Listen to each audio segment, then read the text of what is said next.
اعوذ باللہ من الشیطان الرجیم بسم اللہ الرحمن الرحیم وا اور انا بے شک لا لیے کم تمہارے لیے اور بے شک تمہارے لیے فی الانامی فی میں انعام مویشیوں میں لا ضرور عبرت ہے اور بے شک تمہارے لیے مویشیوں میں ایک عبرت ہے۔ نو ہم سب کی ساقی سے نکلا ہے پلانا کم تمہیں، ہم تمہیں پلاتے ہیں مما جو فی میں بطونی بطن میں ہے ہی اس کے اور جو ان کے شکموں میں ہے۔ دیکھو ہم تمہیں پلاتے ہیں جو ان کے شکموں میں ہے، من بینی درمیان، فرسن گوبر و دم من اور خون کے درمیان، بینا درمیان گوبر اور خون کے درمیان۔ ہم تمہیں پلاتے ہیں جو ان کے شکموں میں ہے، گوبر اور خون ہے، لبنن اور دودھ، خالصاً خالص دودھ، سائغن جو بہت خوش ذائقہ ہے، لیے شاربین شرابہ پینے والوں کے لیے۔ اور بے شک تمہارے لیے مویشیوں میں ایک عبرت ہے، دیکھو ہم تمہیں پلاتے ہیں جو ان کے شکموں میں گوبر اور خون ہے، ان کے درمیان سے نکال کر، گوبر اور خون ہے ان کے درمیان سے، ان دونوں چیزوں کے درمیان سے نکال کر خالص دودھ جو بہت خوش ذائقہ ہے پینے والے کے لیے۔ اور من سے ثمراتن اور پھلوں میں سے، النخیل کھجور، والاعنابی اور انگور کے پھلوں میں سے، اور ہم پلاتے ہیں تمہیں پھلوں میں سے کھجور اور انگور کے پھلوں میں سے۔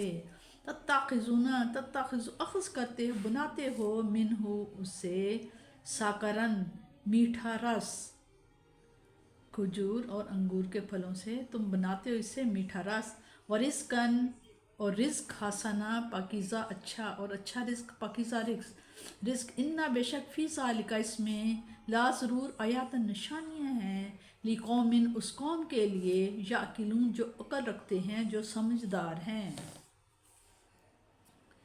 اس میں بتایا جا رہا ہے اللہ تعالیٰ اپنی ایک اور نعمت جلیلہ یا دلا کر اس میں غور کرنے کا ارشاد فرماتے ہیں۔ ایک بھینس جو خوراک کھاتی ہے وہ سب اس کے حلق سے اتر کر اس کے معدہ میں چلی جاتی ہے۔ معدہ ایک ہے اور وہ عوامل بھی یکساں ہیں جو خوراک کو ہضم کے مختلف مرحلوں سے گزارتے ہیں، لیکن اس کا کچھ حصہ گوبر بن جاتا ہے اور کچھ حصہ خون بن کر جسم کے تمام اعضاء میں پہنچ جاتا ہے۔ اور اس تقسیم میں بھی یہ حکمت ملحوظ ہے کہ ہر عضو کو خون کی اتنی مقدار ہی بہم پہنچائی جاتی ہے جتنی اس کو ضرورت ہوتی ہے، بلکہ خون اور گوبر کے علاوہ وہیں ایک اور چیز بھی اس خوراک سے بنتی ہے، رنگ، بو اور ذائقہ میں وہ ان دونوں چیزوں سے مختلف ہوتی ہے، وہ ہے سفید دودھ۔ اب کوشش سے سنگو کیا اس میں گوبر کی بو کا شائبہ بھی ہے؟ غور سے دیکھو کیا اس میں خون کی ہلکی سی سرخی بھی ہے؟ وہ کون ہے جو اس طرح کی چیزوں میں سے ایسی پاک اور صاف چیز کشید کرتا ہے، اور وہ اتنی لذیذ اور خوش ذائقہ ہے کہ خود بخود حلق سے نیچے اترتی چلی جاتی ہے۔ ہر چیز اپنے خالق کی حمد و ثنا میں مصروف ہے، لیکن اے انسان تو ہی اتنا ناشکرا ہے کہ اپنے کریم پروردگار کو نہیں پہچانتا اور سرکشی پر ہر وقت آمادہ رہتا ہے۔ آیت میں الانعام سے مراد دودھ دینے والے مویشی ہیں۔ ہمیں جو منفعتیں حیوانات سے حاصل ہوتی ہیں ان میں سے چند ایک کا ذکر کرنے کے بعد اب بعض ان فوائد کا بیان فرمایا جا رہا ہے جو ہم نباتات سے اٹھاتے ہیں۔ فرمایا ہم اپنی حکمت سے تمہیں دودھ بھی پلاتے ہیں اور پھلوں کا رس بھی۔ سکر لغت میں شراب کو کہتے ہیں۔ حضرت ابن عباس سے مروی ہے کہ یہ آیت شراب کی حرمت سے پہلے نازل ہوئی تھی، جبکہ مسلمان بھی اسے استعمال کیا کرتے تھے۔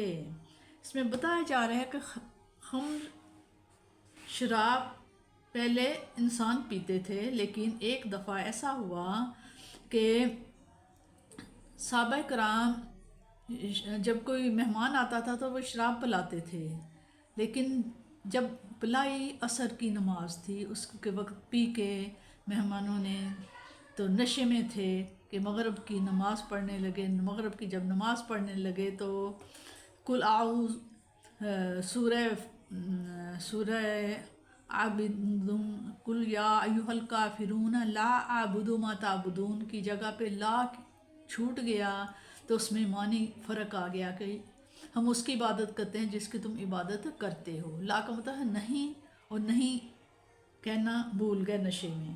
تو پھر اس کے بعد صحابہ کرام نے آپ صلی اللہ علیہ وسلم سے بتایا کہ یہ اس طرح ہوا ہے، تو پھر آپ صلی اللہ علیہ وسلم نے انہیں اللہ تعالیٰ کے حکم سے روک دیا کہ آج کے بعد شراب پینا منع ہے، کیونکہ شراب پی کے انسان اپنے ہوش و حواس میں نہیں رہتا۔